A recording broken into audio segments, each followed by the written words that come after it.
Welcome everyone to Tech Tuesday here on Northwest Digital News, seated left to right on your camera, coming to us out of Seattle. Harry Brelsford, Kevin Hunter here at the broadcast desk, and of course Kyle Torgerson making all the tech things happen. Well, we're going to talk about Hour of Code, as you can see on our back screen. And Harry, you just wrote a blog about this. Let's get into some of the meat and potatoes on this and explain to people what Hour of Code actually is. Sure. Well, thanks for letting me jump on Tuesday as always. So, a little philosophy and then some details. And so, the philosophy is very simple that, especially in the Pacific Northwest, it's safe to say that most of us have benefited from technology in the Pacific Northwest, right, over the last 10, 20, 30 years. It's a nice place to live. And so, from a community spirit point of view, what I'm offering that people think about is send the elevator back down, right? That anyone listening to this show, just do a self assessment. Have you benefited from the Pacific Northwest technology community? I submit, yes, you have. And so you kind of have, I don't know if I want to say obligation, but the good guy thing to do would be to send the elevator back down and help people, in particular young people. So let's talk about that. The Hour of Code is oriented towards, I would offer 18 years of age or below, probably down to maybe 6 years old.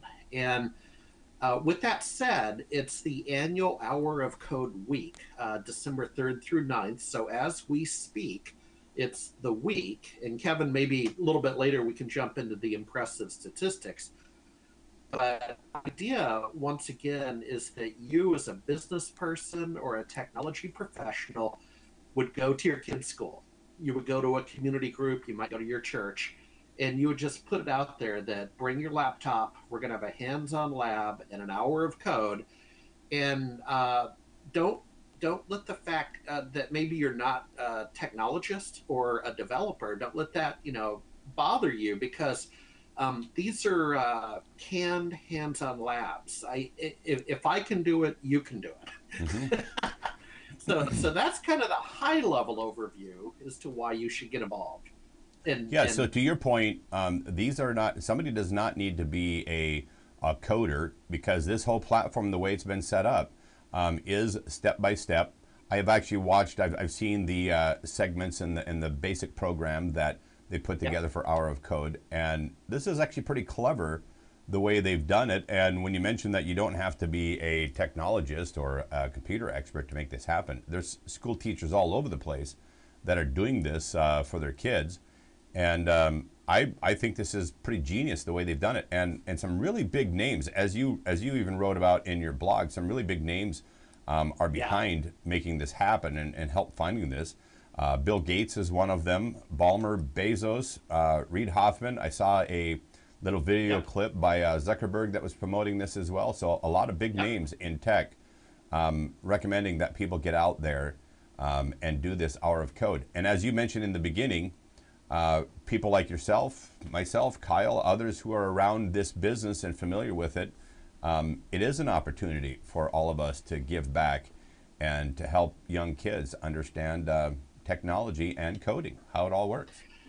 Yeah, and as a coincidence, when I wrote this blog, fortunately or unfortunately, I was not aware of the demise of President Bush, a celebrated individual, and he had that phrase, 1,000 points of light. And I actually wrote that into the blog just by coincidence, because the idea is you can go out to community organizations, in his words, 1,000 points of light. And Kevin and Kyle, if we can just turn on one kid, right? Let's just keep it simple. Just one kid could be the next technology billionaire. And it's not going to be how the three of us are familiar with it, right? It's not going to be infrastructure. It probably won't be cloud. It's something we don't know. That kid exists, and that kid's going to go to Hour of Code this week. Yeah, and you know what? I want to share a short little story that actually ties into that, Harry, because that little kid might actually be in your own house. And I shared this with you before, that My son, as a youngster, was a very active gamer and loved to play with computers and everything else. And I, at the time, not really seeing some of these things that were coming, I was just like, you know, you're wasting your time. You need to get out there and develop some face-to-face personal skills and all that kind of stuff and get away from these computers. But he always gravitated towards it. He always loved computers, always loved tech. He was never, even as a youngster, never afraid of turning the thing on. He wasn't afraid of breaking anything. And so he became more and more involved in that community. And then he got out of high school and he went to college for computer science. He became a math genius, and then got out of college, computer science. He was a week or so out of school, and he got an offer for a job that was very close to 6 figures because he was such a, I call mad scientist when it came to coding, that he cracked 2 programs they said to him that they said weren't actually supposed to be able to be opened, but he opened them and told them what languages they were and what they did, and they said, you need to be working for the good guys. So, yeah, that kid might be in your own house. Well, and it may be amongst the 3 of us. I mean, let's do a little bit of storytelling. Storytelling's always fun. So my own story, very briefly, there was a neighbor across the cul-de-sac in Anchorage, Alaska. I don't want to date myself, but let's just say it was before the Alaska pipeline was built. And the individual took an interest in my, activities, and I became a ham radio operator. Now that was a big deal in Alaska before the pipeline. I mean, this is before we had infrastructure. You could talk to ships at sea. You could talk to the village. It was a big deal. You had to pass a test. You had to learn the Morse code. And I don't know if I can attribute that to, I got in early with the Apple II Plus computer from some pipeline earnings. The rest is history, as they say. So even everybody's got a story, right? And that's what we're trying to create with Hour of Code. We're trying to create stories, man. That's exactly right. So people can find information on how to get involved in this by going to code.org.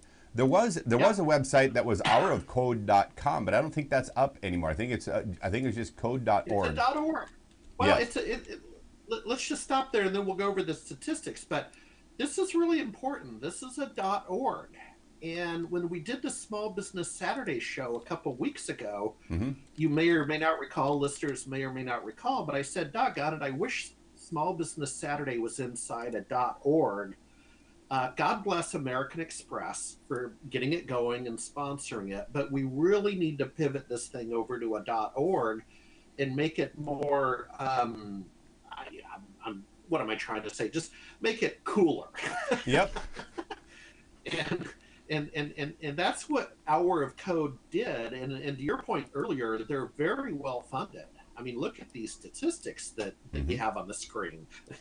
30% of U.S. students have accounts on code.org. That's encouraging. 14 million of the students are young women.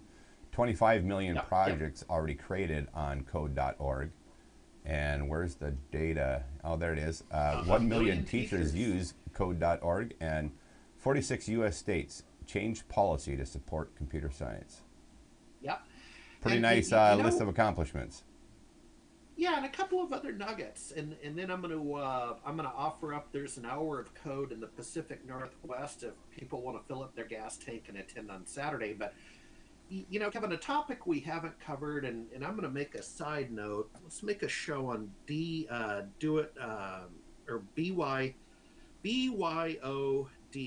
Bring your own device, right? We haven't really talked about that, but do you know that's the essence of Hour of Code? Is you're supposed to bring your laptop to the facility, and you'll log onto Wi-Fi, and you'll complete the hands-on lab that's instructor-led. Gentlemen, that's BYOD. I mean, that's what it is. That's a whole other concept. No doubt, bring your own device. But there's a couple other things that you mentioned in your blog with regard to Hour of Code. Is there anything that we have missed on this end that you want to make sure that our viewers are aware of?